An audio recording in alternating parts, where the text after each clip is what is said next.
C'était un jour ordinaire et ennuyeux en cours de calcul, un vendredi en 7e heure. La semaine touchait à sa fin et les vacances de printemps approchaient. L'excitation était palpable. Contrairement à d'autres classes, nous n'avions pas de contrôle ce jour-là. Alors notre professeur a décidé d'égayer le cours en nous proposant des jeux sur sporcle.com. C'était un enseignant détendu. Alors que nous nous amusions avec un quiz sur des logos de marque, l'instant précis est gravé dans ma mémoire. Juste après qu'un ami ait répondu à une question, Adidas, je me souviens même de la réponse. La voix du doyen a retenti dans le haut-parleur. L'annonce retentit, une voix paniquée, presque hystérique, intimant à tous les professeurs de confiner immédiatement leur classe. Ce n'était pas un exercice. Un frisson me parcourut l'échine, la chair de poule me monta sur les bras. Notre professeur, d'ordinaire si détendu, semblait lui aussi gagné par la panique.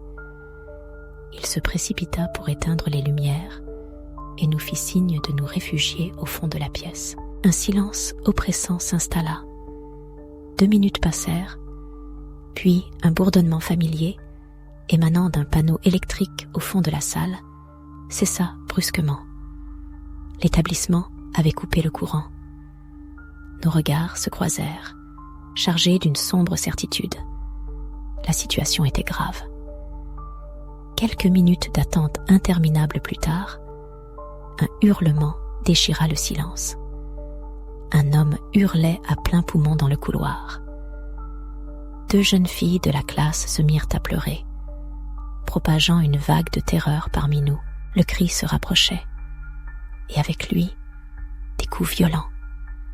L'homme, dont la voix était celle d'un dément, martelait les casiers en hurlant « Je vais tous vous tuer !» L'instant précis où le premier coup résonna, une angoisse glaciale s'empara de moi. La peur, sournoise, commença à tisser sa toile.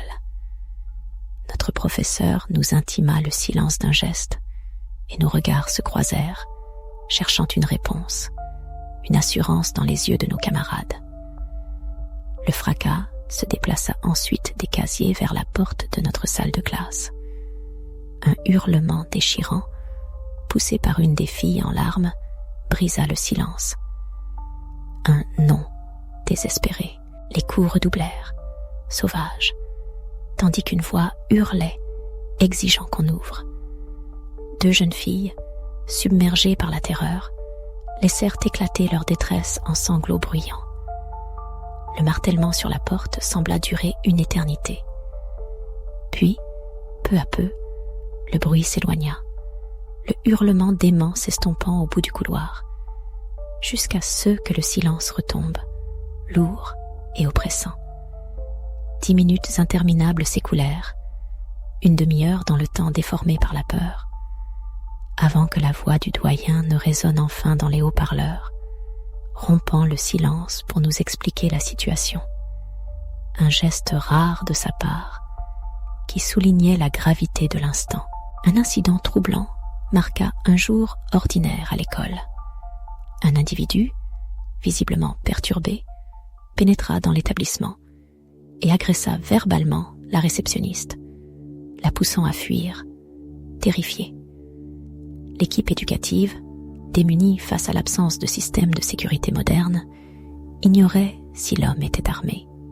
Après une inspection minutieuse des couloirs et des classes restées vaines, le doyen ordonna la reprise des cours, tout en insistant sur le verrouillage des portes et l'interdiction de toute sortie pour les élèves. L'atmosphère était pesante. Le plus glaçant survint lorsqu'un agent d'entretien découvrit l'intrus endormi dans un placard, au fond de l'école. Selon les rumeurs qui enflammèrent les esprits, un 44 Magnum dépassait de sa poche. Malheureusement, un geste maladroit réveilla l'homme, car lorsque les forces de l'ordre arrivèrent, il s'était volatilisé. Aujourd'hui encore, mes anciens camarades et moi-même ignorons si cet homme a été appréhendé. J'espère qu'il a pu recevoir l'aide dont il avait désespérément besoin. Mon école avait 2 horaires de pause déjeuner. Alors que la première pause déjeuner battait son plein, accueillant les élèves de 6e et une partie des 7e, un ciel lourd et pluvieux enveloppait le mois d'octobre de son manteau gris.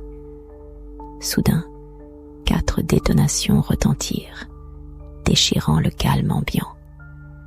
Personnellement, je les avais d'abord prises pour le grondement du tonnerre, mais un hurlement généralisé s'éleva de la foule des déjeuneurs. Un instant, je me suis dit que ces gamins étaient bien peureux. Mais l'irruption du service de sécurité, ordonnant à tous de se réfugier dans la salle polyvalente, balaya toute hésitation. Même ceux qui faisaient la queue pour acheter leur repas durent l'abandonner sur place et se précipiter à l'intérieur, emportés par la vague de panique. Un groupe d'amis et moi, mêlés à une foule d'autres jeunes, avons été conduits à l'intérieur d'une salle. L'air était palpable, imprégné de curiosité. Notre vaste salle polyvalente, dont le mur du fond était une immense baie vitrée, offrait d'ordinaire une vue dégagée. Mais ce jour-là, dès notre arrivée précipitée sur le campus, des rideaux étaient tirés, dissimulant le paysage, tandis que des adultes montaient la garde à chaque issue. L'un de mes amis, Eric, rongé par l'interrogation comme nous tous, s'est enquis de la situation auprès d'un des adultes. À son retour, il nous a interpellés. « Vous voyez les maisons juste en face de TMS ?» J'ai acquiescé. Un homme souffrant de troubles mentaux s'était retranché devant sa maison, menaçant de se suicider et de tuer les policiers s'il était expulsé. Selon Eric, il rôdait bizarrement autour de l'école, observant les enfants. On a découvert par la suite qu'il était également fiché comme délinquant sexuel, ce qui compliquait encore la situation. Nous sommes restés coincés dans la salle polyvalente pendant 1 heure entière, empiétant sur 2 cours. Une fois la situation maîtrisée, nous avons été escortés un par un vers nos salles de classe. Plus tard, j'ai appris que cet homme habitait à côté de mon amie Brandy. Elle m'a raconté qu'à Halloween, l'année précédente, elle l'avait vu à sa fenêtre, se coupant le bras et écrivant avec son propre sang « Ne venez pas ici ou je vous tue » sur la vitre. Bien sûr, étant donné que c'était Halloween, les gens, y compris Brandy, avaient pensé que c'était juste pour la fête. Après cet événement terrifiant, nous avons compris que cet homme était déséquilibré et nous sommes heureux qu'il ne se soit jamais approché de nous. J'ai 22 ans, je sors tout juste de l'université et j'ai récemment décroché un emploi dans mon ancien lycée en tant que stagiaire en informatique au sous-sol de l'établissement.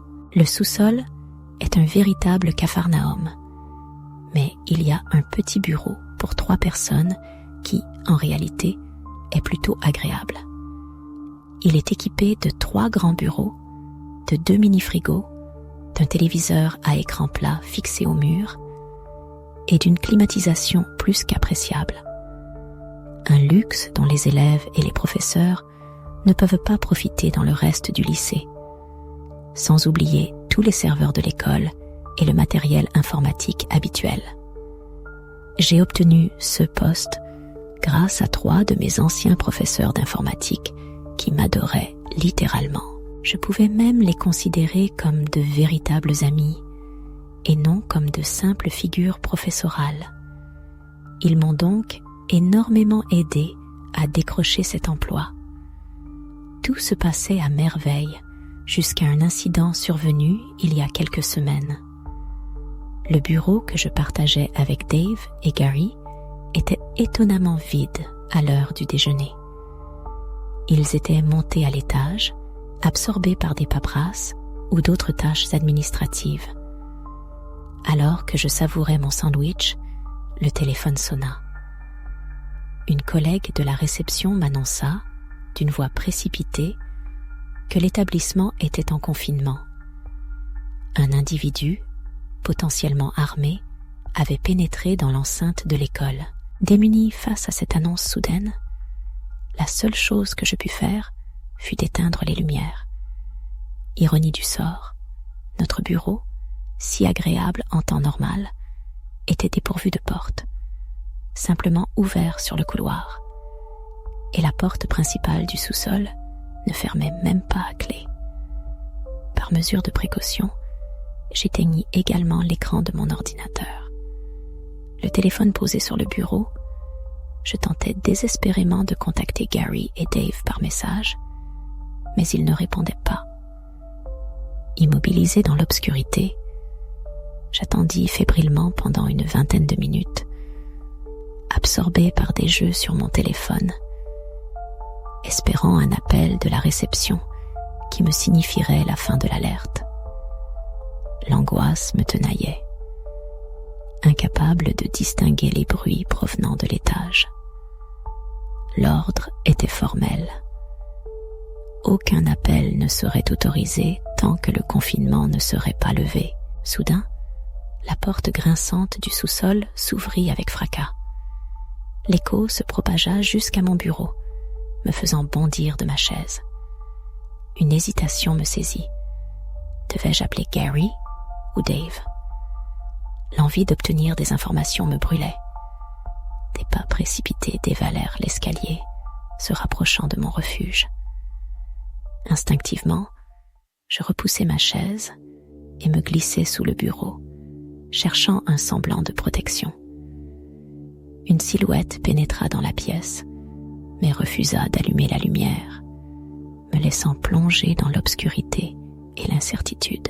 Le silence régnait, un silence lourd et oppressant. La peur qui m'étreignait était indescriptible, viscérale.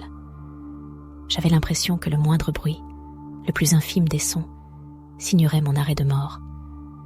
Soudain, un ding strident, celui de mon téléphone recevant un message, brisa le silence. À cet instant précis, le monde autour de moi sembla se contracter, mourir.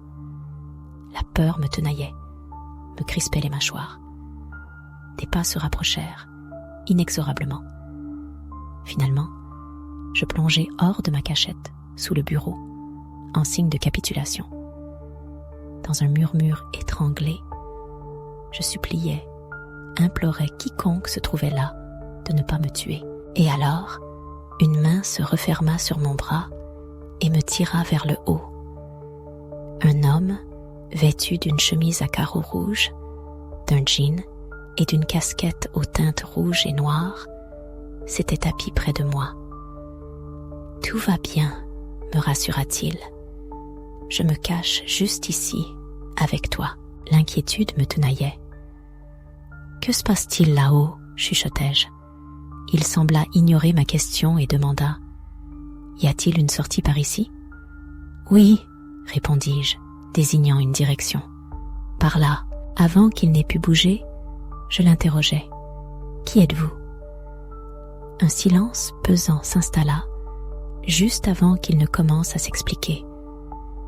Il était venu chercher son fils, quand une enseignante lui avait ordonné de se cacher.